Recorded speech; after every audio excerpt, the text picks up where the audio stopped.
Okay, can you see it, Albert? Yep, I can see it. Okay, great. Try to see.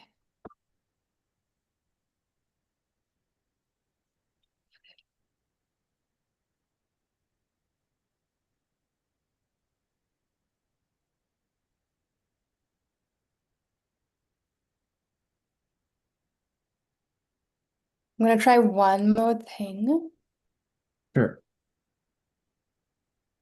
And let's see how this works.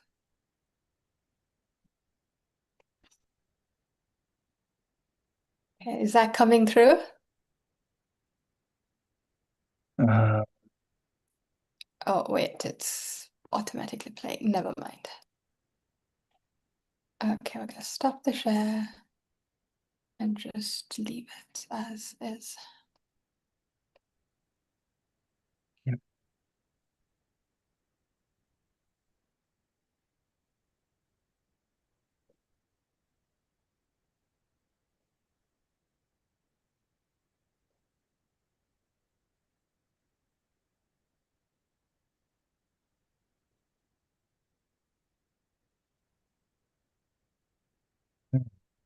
Cool. We got three people here so far.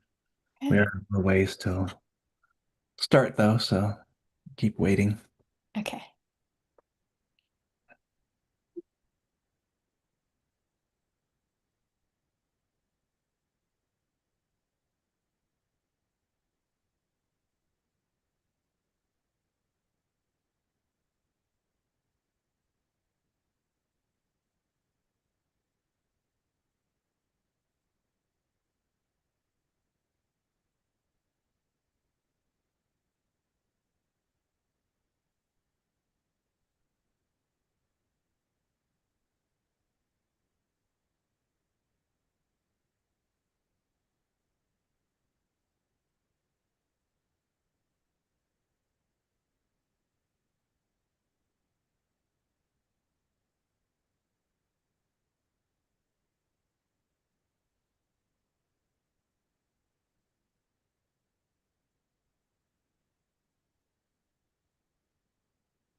So we'll wait, I think 5 minutes in. That's good, yes. Yeah. All right. Thank you all for those who are here early. Please feel free to join us. Feel free to let us know where you're dialing in from today and also uh, do some networking. Share your LinkedIn profile. Let's do that.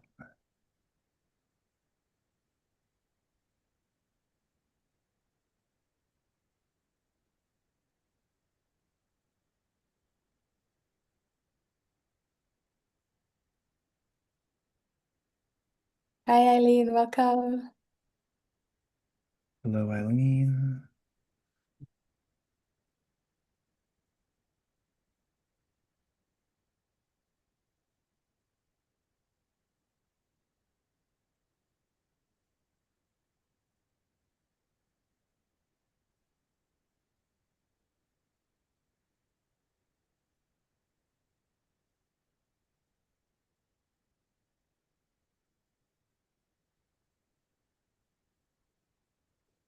8 more folks getting here.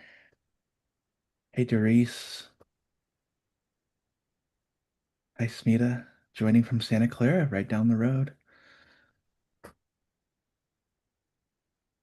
All right, we got more people coming in here. Melbourne, Australia. It's always good. Cool. Yeah, we're doing the early webinar thing, guys. If you've been here for the very first time, we like to do some networking, share our LinkedIn profiles wherever we're dialing in from. If this is your 15th time, you know how it goes. We're not just here to learn, but we're also here to build a community. And so we'll get started really shortly.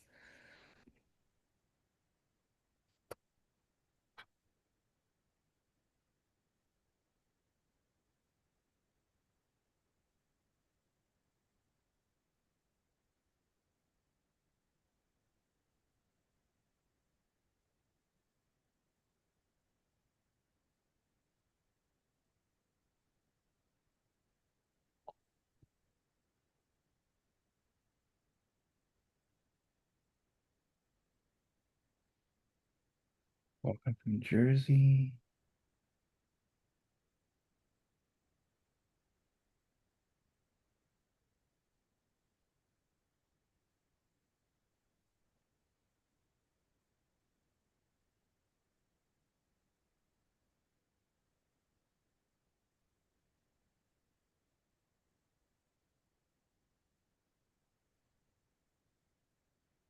Alrighty. We'll wait a little longer here.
All right.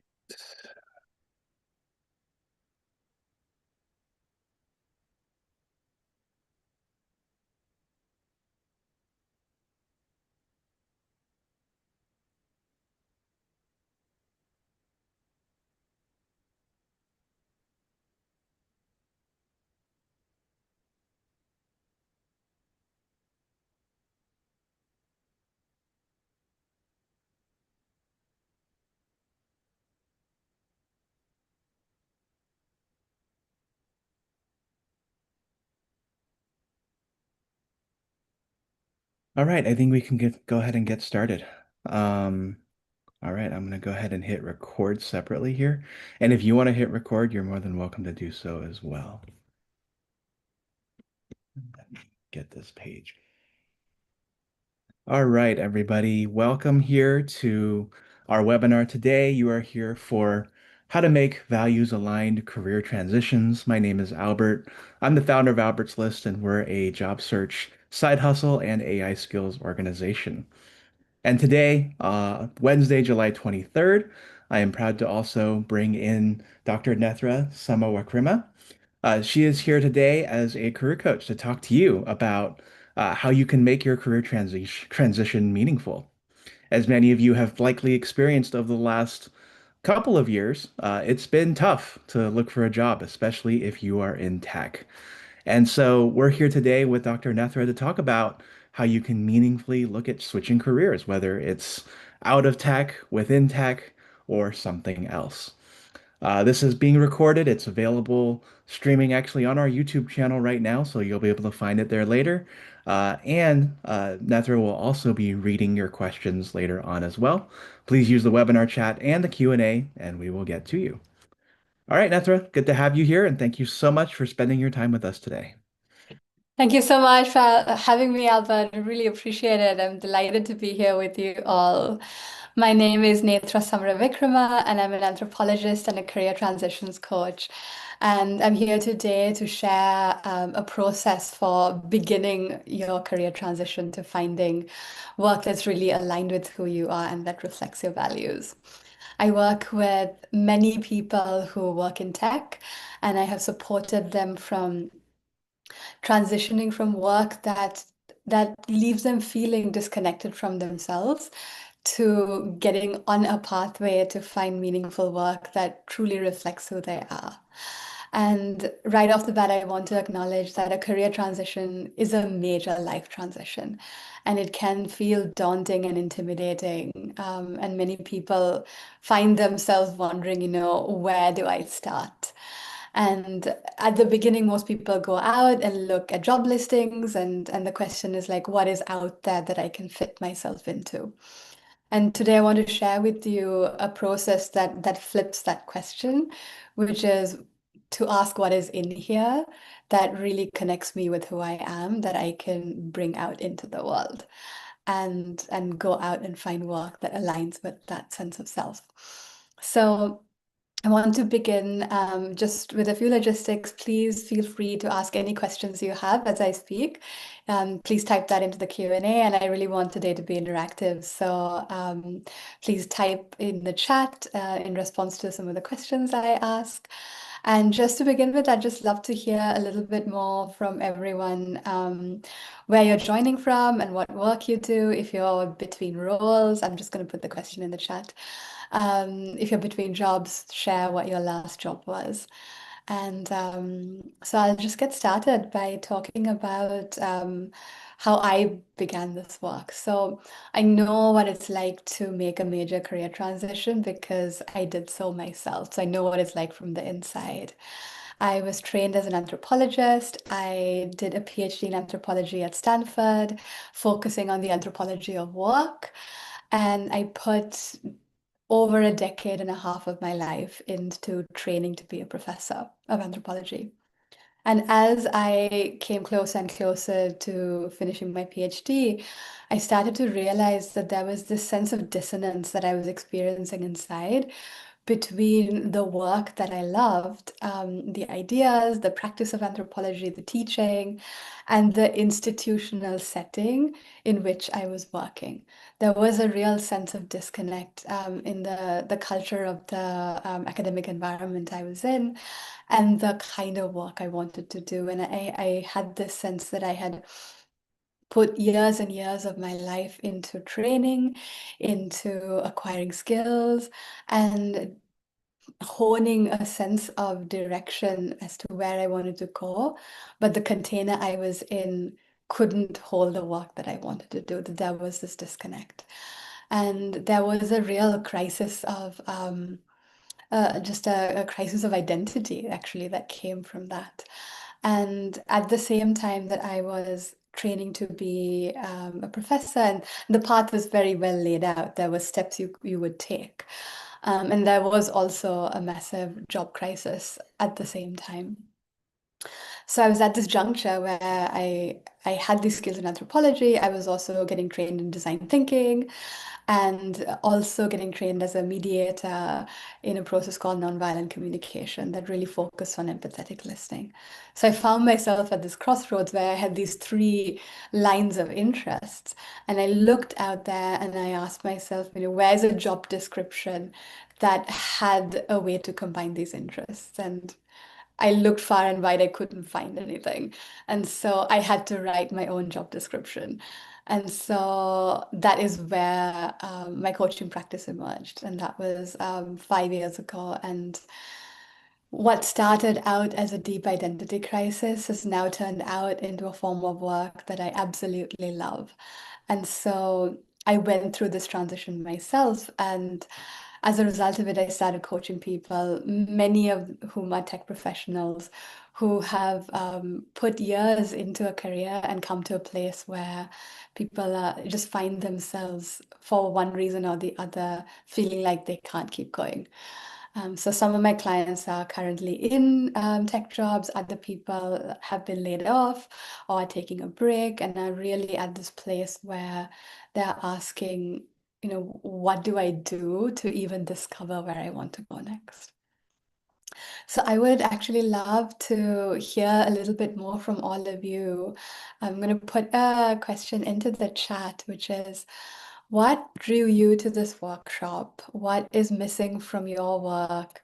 And what would you like to change? So I'll just type this into the chat here because I want people to have a sense that they're not alone. Many, many of us are experiencing this real yearning to find work that is much more aligned with who we are.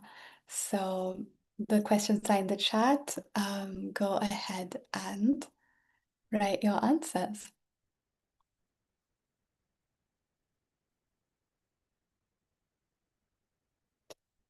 So as you do this, I want to give you a sense of three entry points. Why do people make a career transition? And I want to share some examples of people I have worked with. These are not specific individuals, but patterns that I see that propel people to question, what they're doing and really search for a way out. So one group of clients that I work with, they have worked in tech. Many of them are mid-career professionals. And when they start working with me, they tell me, I did everything I thought I was supposed to. I gained a lot of technical skills. I got promoted. I have reached a level of stability, even taken a leadership role, and even come to a place of finding success. And I find myself feeling like the work has just lost its meaning and purpose. And I feel lost in at work, and I really feel like I can't find who I am. And many of these people tell me that there was a laid out path. I just did the next step. I took the next role, and I found myself lost, and then I tried changing jobs. Changed companies, I changed roles, still within the sphere that I was trained in, but nothing has really shifted. And I feel like I'm in the same sense of disconnection from myself and from my work. And I've come to a point in my life where I just don't want to live like this anymore. And I want to make a change. And so that's one group of people who I see. There's a sense that life has to give me more than this. Now, a second group of people that I work with come to this place where they say, there is something that I know I'm passionate about. So the first group of people find themselves at a place where they actually find it hard to know what they want and where they want to go. The second group of people have a passion. They might have a passion for writing or research, or they might be artists. Some of my clients describe themselves as people who were humanities majors and put that career aside to search for a path of stability. And so there is a sense that there is this forgotten dream that people are longing to get back to, or a passion that they put aside that is still in the background calling to them. But they haven't been able to pursue it. And there's just this sense of sadness and loss for that dream, and a real yearning to reconnect with that. Now, a third group of people that I work with are people who actually really enjoy some aspects of their work. They love the technical skills. They feel many of them are engineers, for instance, and they're good at what they do. They enjoy that part of the work. But there is this real sense that something is missing in the work environment, that the workplace culture is at odds with who they are. Many of my clients describe themselves as empaths, and they love collaboration, and they bring more than their technical skills to work. They bring a lot of emotional and relational skills. And they feel very frustrated because they want to collaborate, they initiate things, they do the conflict resolution, they troubleshoot, they problem solve, and yet they find that the empathy is not reciprocated. And there's a sense of real loneliness and isolation at work. And this is really amplified during the pandemic when people were working from home. And so these are some of the things I frequently hear, and there are many different sort of entry points as well, but these are the main threads that I hear in my sessions. And one of the things that connects people is this sense of I've reached some level of maybe stability, or I've come to a place that I thought would give me a sense of meaning and happiness, but I feel really empty inside and burnt out and exhausted. And I can see in the chat people saying that they feel overworked and underappreciated, that the 9 to 5 hasn't brought fulfillment or autonomy, and that you want something else, right? And so I want to just start with going a little bit deeper into what is behind this and what is behind the sense of emptiness and this loss of meaning. So I'm going to share my screen and share a few frameworks and concepts to get us started. So, this sense of emptiness that many people describe is what in the social sciences is called alienation. And so I want to talk a little bit about what is alienation. Alienation is a sense of being cut off from yourself and the work that you're doing. And there's the way people describe this sometimes is that, when I go to work, I feel like I lose myself and I can't recognize who I am. And in order to find myself again, I have to leave the workplace. And it's a sense of being really lost inside yourself. And there are a couple of New Yorker cartoons that I want to share that kind of really capture this in a humorous and pretty pointed way. So in this cartoon, you see a boss going around and saying, "Keep up the good work, whatever it is, whoever you are." And this really captures the experience that many of my clients talk about, that there's this sense that you're pouring yourself and your life into this work, but you feel like a cog in a machine, in a large, vast machine. And there isn't a sense of ownership of the work. And there isn't a sense that, like many of my clients, for instance, say, I just show up and I like things show up on my desk and I do what's been given to me. And then that very thing changes every day. So I'm just constantly firefighting. And there isn't a sense of having ownership over my work. And when that happens for a prolonged period, there can be a real sense of a loss of self. And that's again one aspect of alienation. Another aspect of alienation is the sense that you're pouring all of yourself to work, and it's almost like this cartoon says the 4-day work week actually is a 7-day work week.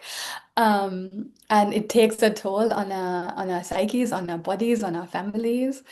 And there is this sense that work has taken over and you're living to work rather than working to live.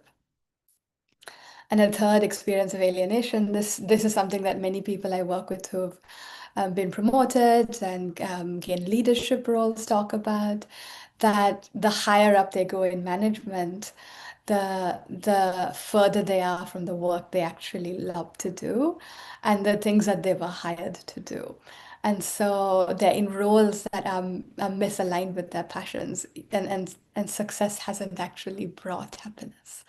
So these are some of the flavors of alienation that are commonly felt. And to kind of summarize it, it's a sense of being disconnected and estranged from yourself and your environment when you're doing work that's misaligned with your values. And it can really leave you feeling like a stranger in your own life. And so I want to now transition to this question: what do we do about this? How do you transition out of this place and transition to work that's really aligned with your values? So I want to start with a key reframe that making a real sustainable transition to values aligned work is a shift in mindset to begin with. And it's a shift from changing roles or changing jobs to creating a life that's congruent with who you are. So many people I work with have actually tried changing jobs, and they've found themselves experiencing the same dynamics just in a different workplace. And some people joke that it's almost like, you change relationships, but you find yourself in the same patterns with the new person that you're with. And there is that sense of like, how do I actually get out of this experience? So, because alienation is a sense of being disconnected from a sense of meaning and purpose, the way out of it is to really return to who you are and return to what brings you meaning and purpose. And so there are a couple of things I want to talk about that are critical to remember as you approach this transition. So the first is to really give yourself permission to return to what matters to you and to return to what you value and to create the conditions that support you in looking inside. Now, many people who have worked in the corporate world for a long time have a sense that there's a pathway that's laid out, and very often that pathway doesn't give you a lot of agency to ask what you want and to do what you want. Many of us learn to do what we're told or what we think we're supposed to do to get to the next level of job advancement. And the further we go out from ourselves, it actually makes it hard for us to access what matters to us. So, the main part of the beginning of the career transition is to create like a container of safety and to really give yourself permission to look inside. The second thing I want to talk about is the time frame of transition. So, some job changes, if you're in a place where there's like a place of financial distress and you need a job, there's a sense of urgency. And of course, we have to look after our families and look after ourselves. And so in that process, I encourage people to find the work they need to pay the bills. Um, so there is a context in which we just need a job, and so many people are in this position. Now, when it comes to making a very big transition from, for instance, leaving tech and going into the nonprofit world, or leaving tech and starting your own business or consultancy, something that requires a major change in how you operate, it takes time. So one of the things that I tell my clients is to think of a wider time frame to make this transition so that you don't put a lot of pressure on yourself. And if you are currently employed, this can be a wonderful time to start because if you have a financial safety net, then it's a really good time to start to transition out, either out of tech or into a different role in tech, where you don't feel rushed and pressured, and you can really give yourself the space to run the experiments and do the processes that I'm about to share with you. Now, if you're in a place where many of my clients come to me, they've been laid off or they're between jobs, and there is this sense of pressure. So, one of the things I recommend is to do this in parallel paths, which is to find a stream of income that will keep you supported for a while you also do this work that will really bring you closer to yourself. And it's this process that we go on. And so it might be looking for part-time work, it might be finding another role or a job in tech, but but create a space in your own life, either in the evenings or the weekends, where you really allocate time to slow down and to reflect and to try things out. And there's a process for navigation that I want to share with you, which I call working from the inside out. So there are two elements to this process. One is an internal dialogue that you have with yourself. And the second part of it is a set of practical things that you do in the world, and conversations that you have with people. So the rest of the time, I will guide you through a set of activities that will help you get started. And it's this real process of, I think of it like this figure eight, where there's an internal dialogue and you check in with yourself, you return to this conversation internally, and then you go out into the world and you try something out. And that sparks a whole new set of reflections. You come back inside and you examine what emerges and you go out. And this is why it takes time. That it's because it's different from fitting yourself into something that's out there. You are at the center of this process, and what happens inside you is just as important as what happens relationally and out in the world. So I want to start with an exercise right now, and I'd love to ask you to take a little time to follow this prompt on the screen. I'll guide you through these questions. I'll guide you through a visualization exercise. And if you enjoy closing your eyes and sort of getting into a more meditative state, go ahead and do that. You could also reflect on these questions as a journaling exercise. So if you are in a place where you can sort of lay back and follow my prompt, do so. Otherwise, write these down and you can think about it when you have the time and space to do so. So really start by taking some deep breaths and relaxing into your body, and close your eyes if you are comfortable with doing that. And I want you to think of a time when you felt really connected to yourself, doing the work you're doing. So it could be in this career, it could be a different kind of work, but think of a form of work or an experience of work where you got into a state of flow, where you felt absorbed, where you felt a sense of aliveness. And just see, what was it that drew you in? What was it that excited you?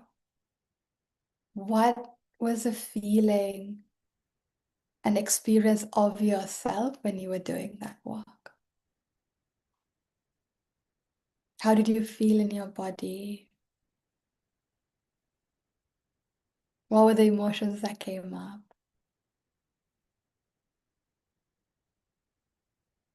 What was that experience like? Were you alone? Were you with others? What lit you up?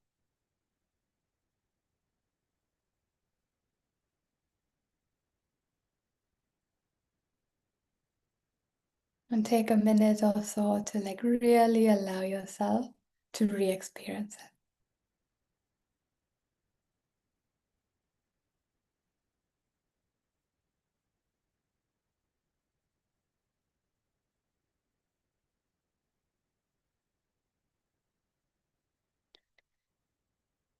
And now let that go for a minute, and then now bring to your mind a time when you felt disconnected from yourself and your values at work, where you felt that sense of a loss of meaning or a loss of connection. And think of what was happening. What was happening inside you? What was happening relationally? What was the work? What made you feel disconnected? How did you feel in your body? How did you feel in relation to other people?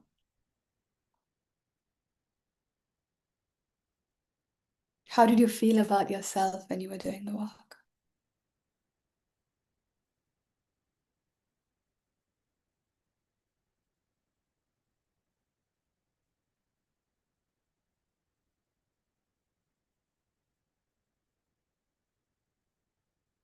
And I'd like you to let that experience go and just reflect.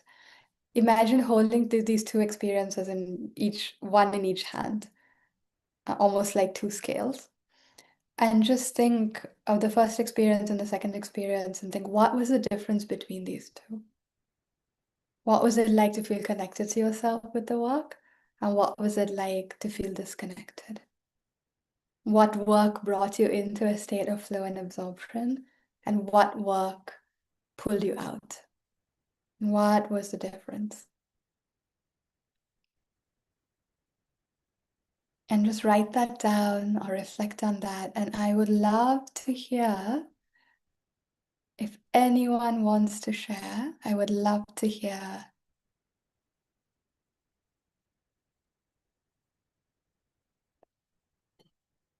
what the difference was.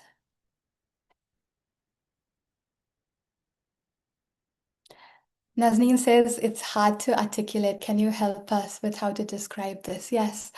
So, for instance, you could think about what did you enjoy and what did you dislike?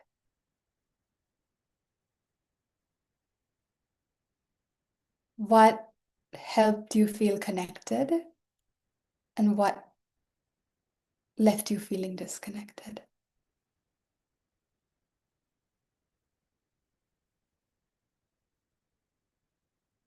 So I'm just going to read a few things here. Michelle says, doing work that's meaningful to others instead of benefiting the bottom line at a corporate institution. And I hear this a lot, that a part of what brings us meaning is what connects us to other people. And a lot of people say that when they're serving others, that experience is a service to themselves and it really brings them alive. So that's something to really keep in mind. Trevor says, I enjoyed moving through the work I've done and made an impact on the world. Yes. So again, right, when there is an impact, there is a sense of connection and aliveness. Yeah, I don't like the resistance towards my individuality from others. But I'm hearing from this is also that there's a sense of autonomy that you felt. Anusha says the connection with the team made a difference. Working on meaningful things made it interesting, but boring work disconnects. Again, this sense of collaboration. I think when there is a feeling that we are connected to others, especially when we're working, it could be when people have different skill sets and different strengths, and there is a sense of togetherness.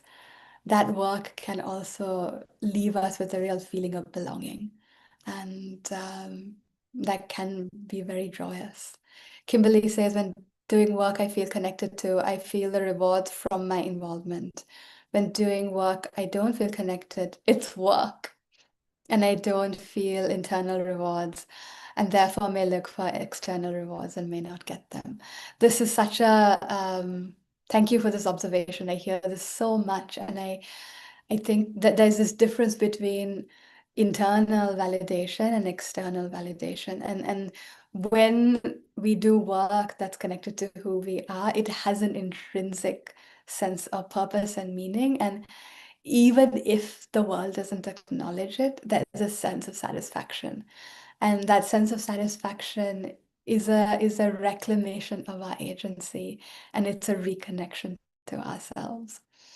And many people who have an artistic practice feel like this, that you get to express who you are, that you get to really there's a sense that when you're doing work you love, you feel like, oh my gosh, this is who I am. And that in and of itself is rewarding. On the opposite side of the coin is this sense of external validation, which is that everything you're doing feels like a means to an end, and that your sense of self is in the hands of someone else and their approval. And you can end up feeling a lot of feelings of inadequacy can come up, a lot of feelings of that your motivation, your joy, your sense of confidence is in someone else's hands. Nazneen says, connection seems to be a theme here. How do we foster this in this transition period? I will absolutely get to that. And so it's this sense of connection to ourselves and connection to others. So I want to move us to the next set of exercises. So one of the things that I find is, so the first thing that I recommend doing is really getting connected to what you love, and this might take some time.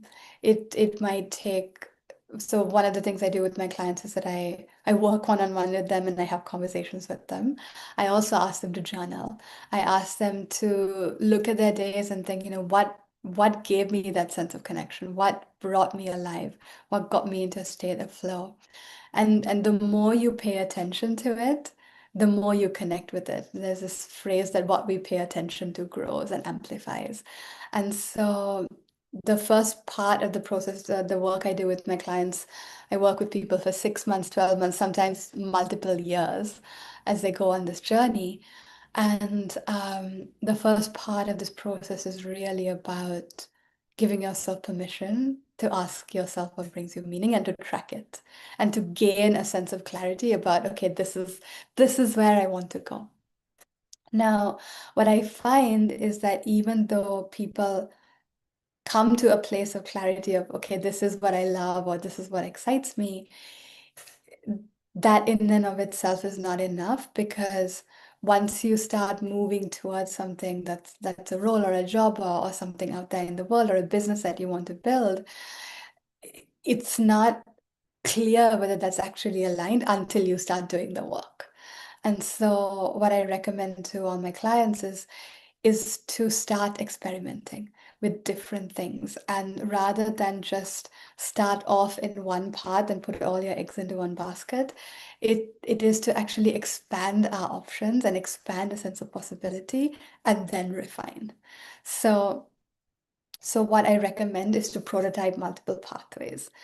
And some of those pathways could be looking for a job or a role in a different job or a role in your current company, or staying within tech, something that feels more aligned. Some of my clients have done that, where they've they've changed their jobs or changed their roles, stayed within tech, um, stayed within engineering, for instance, but found a company where they felt a little bit more at home, where the culture was more aligned with who they are.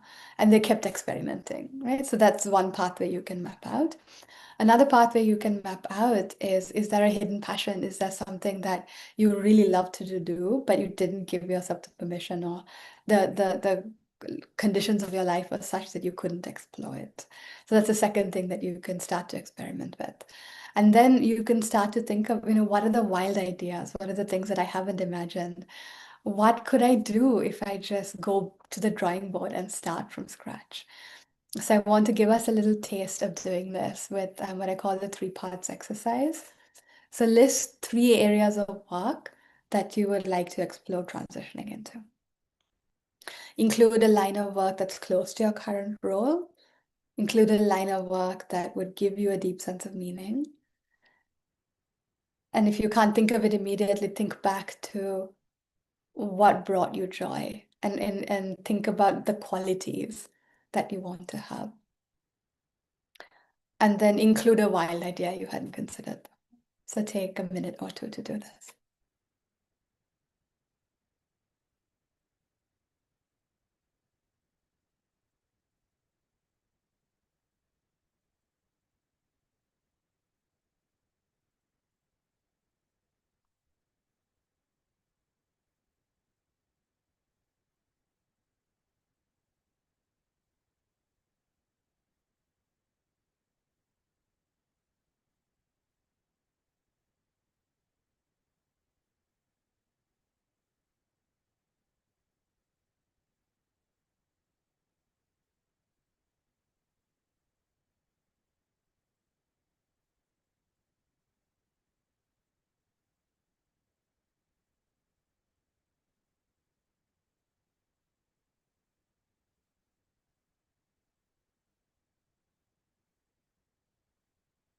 And once you've done that,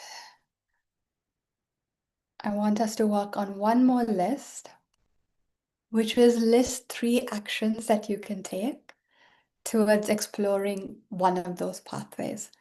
This could be experiences you can try out, like volunteering or shadowing someone, or conversations that you can initiate with people who are already doing that work. So this second part is the external, in the figure eight where we had, I'll just take you back to this. What we did at the beginning was the inside part of the process, and now we're doing the outside part of the process, which is conversations and actions. So list 3 actions that you can take towards exploring one of them. And one of the most powerful ways to explore is to do informational interviews and have conversations with people who are doing that kind of work. So, for instance, if you're curious about what it's like to work in a nonprofit, are there 3 people you can think about who you can talk to and ask, what's your work day like? What's your experience of work like? What do you enjoy? What do you not enjoy? If you're thinking of potentially starting your own business, are there people you know who run their own companies? Or if you're thinking of, switching to a startup, who do you know you can talk to?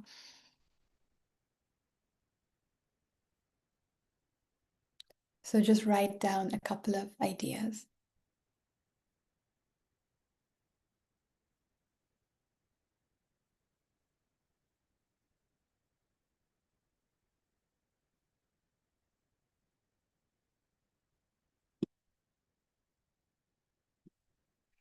And feel free to type in the chat what that was like to do. Did that open things up?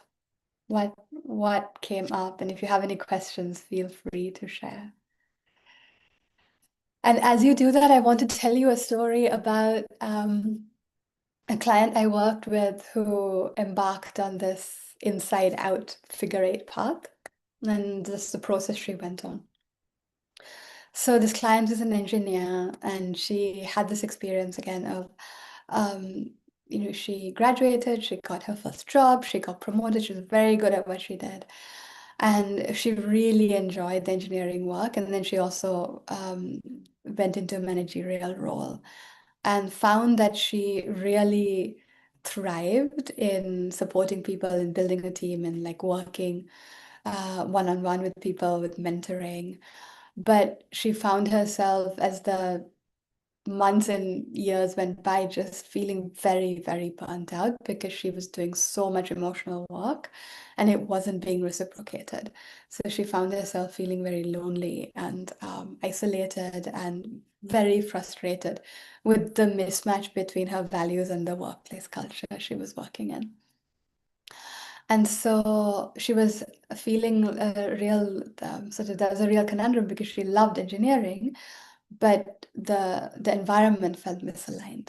And she said she really wanted to find work that was aligned with her values, and she wanted to find colleagues who she could relate to and people who really understood, the way she wanted to be with others. And she wanted to make an impact through her work. And so she did these 3 pathways. She applied to many, many jobs in engineering. And then she also started looking for work outside engineering and outside of tech. And the other thing she said she really wanted to do was she wanted to spend some time working remotely and traveling because she wanted to find a location where she wanted to live for a while. So she came to me and she said, I want to do remote work in engineering outside of tech. This seems impossible. Like, how do I do this? And I really encouraged her to stay on this path of working from the inside out. And she said, there's no job out there that has this description. And because I knew what it was like to go through that process myself, I encouraged her to keep staying with what mattered to her. And another thing that we did in the coaching process is I asked her to think about what she feels like at work right now, and that as she applies for other jobs, I said, think about the dynamics as you have your interviews, think about the relational dynamics. How are people speaking to you? How are people treating you? Are you feeling respected? Are you feeling like there's a sense of openness to your ideas and a collaborative spirit? And she started to really first honor the fact that she gets to be around the kinds of people she wants to be with. And that was a big step for her. And so in the interviews, it was not just her feeling like people were interviewing her. She felt like she was also interviewing the people she was potentially going to work with. And she found this job where it was in a nonprofit and they were looking for an engineer. And the work was so connected to her values. And the people felt immediately resonant. And she was very, very excited. But what she found out was that they didn't want her to do remote work. And she had come to this process where she was just like, what I want matters so much to me. And the life that I want to create matters so much to me. I'm not going to give up. So she actually turned it down. But she found to her surprise that the director of the nonprofit said that the skills you have and the way you are with people is so aligned with what we want that we'll make an exception. And so the last time I spoke to her, she was traveling, living far away from where she was initially, doing work as an engineer, work that was really aligned with her values and making the impact she wanted to make. So this is a kind of possibility that can open up if you really honor what matters to you and stay with the process. So I want to share one last thing and then open things up for the Q&A.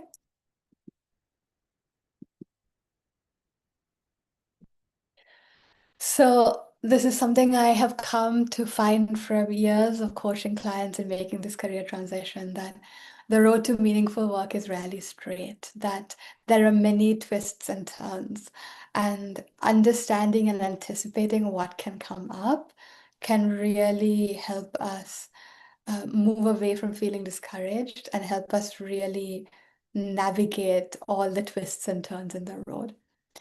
And so I want to share some of the challenges I see and the roadblocks I see, and share how what I've found to be effective in navigating these. So, for instance, when you come to a place of clarity that this is something you want to explore that's new, a new line of work, or even a different role, that can feel like a real breakthrough and it can feel really exciting. When I work with my clients, it usually takes 2 to 3 months to come to like a real sense of clarity. And once people have that clarity, they start moving towards it. They start having conversations, they start volunteering.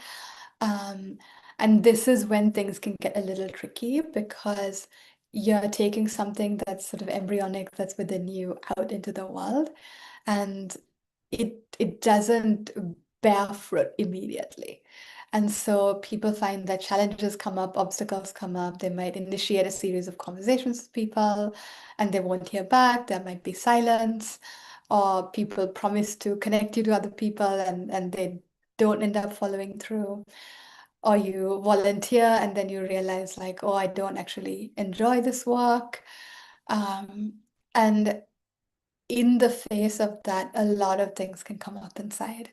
And what I find is that we all have these protective patterns that we've cultivated over a lifetime to prevent us from feeling pain. So at this moment, I find that some people sort of find that they want to avoid facing rejection and experiencing failure, and they pull back.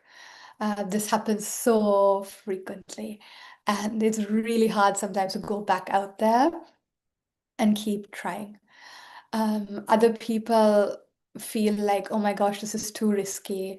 I can't do this. It's too scary to really put into the world what matters to me. And then they they pull back.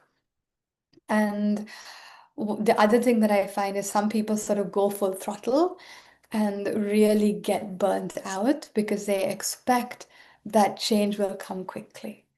And so, to prevent these things, one of the things I really encourage my clients to do is to slow down and take incremental steps and really change their relationship to failure and cultivate a lot of self-compassion and cultivate a community of support around you so that you can really, you don't have to hold this alone. You don't have to do all of this alone. And to really bring an experimental mindset where you go out and try things out as a prototype. And if it fails, you can learn from it and you can really start to narrow down what is it that I want, and the things that don't work out are also illuminating, and they reveal and reveal things and help us hone in on where we want to go. So really seeing this as a process that has many, many twists and turns, but staying grounded and connected to who you are and what you want in your life is something that can eventually take you to where you want to go so that you can have a life that is really yours. So, and in order to do that, I wanted to, before I go into the Q&A, I want to share some resources with you all. And on my website, I made a resource page. There are some podcasts, there are articles, and for anyone who would like to do some individual work, I have a discount code on the website. So you can use this QR code and check out those resources. And we'll send these out to you as well. So I would love to hear from you all if you have any questions, and is there anything I can support you with?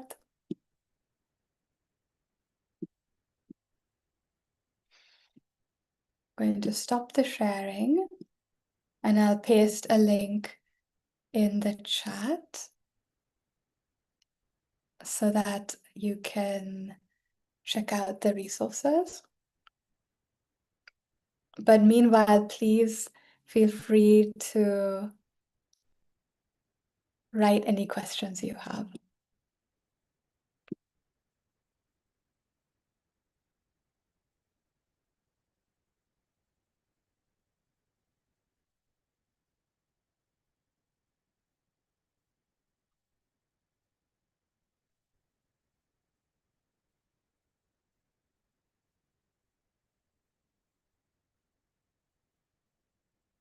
Is there a place that you feel stuck, or have you come to any roadblocks? Or is there anything you feel concerned or worried or scared about?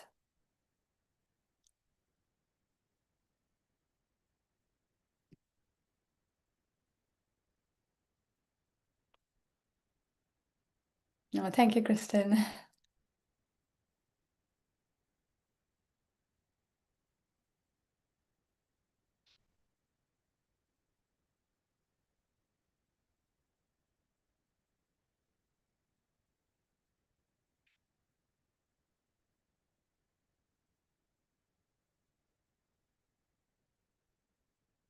Wonderful. I'm really glad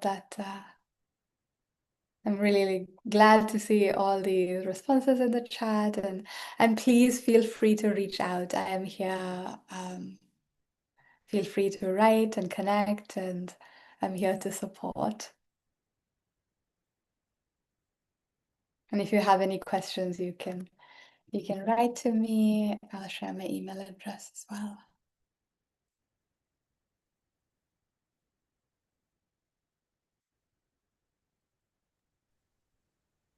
All right, just coming back. No questions from anybody.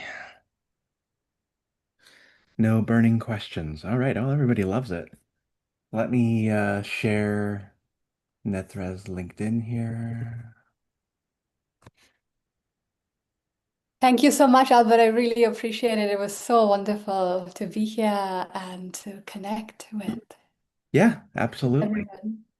All right. Well, if nobody has any questions, we can go ahead and conclude it here. Thank you all again for spending your Wednesday or Thursday, depending on where you are in this world with us. We've got many other webinars on Albert's list in the Eventbrite or Meetup group that might have sent you here. So please feel free to check those out. And we'll be also following up with this video and some of Nethra's contact information. Thank you all so much, and we will all see you again soon. Bye bye.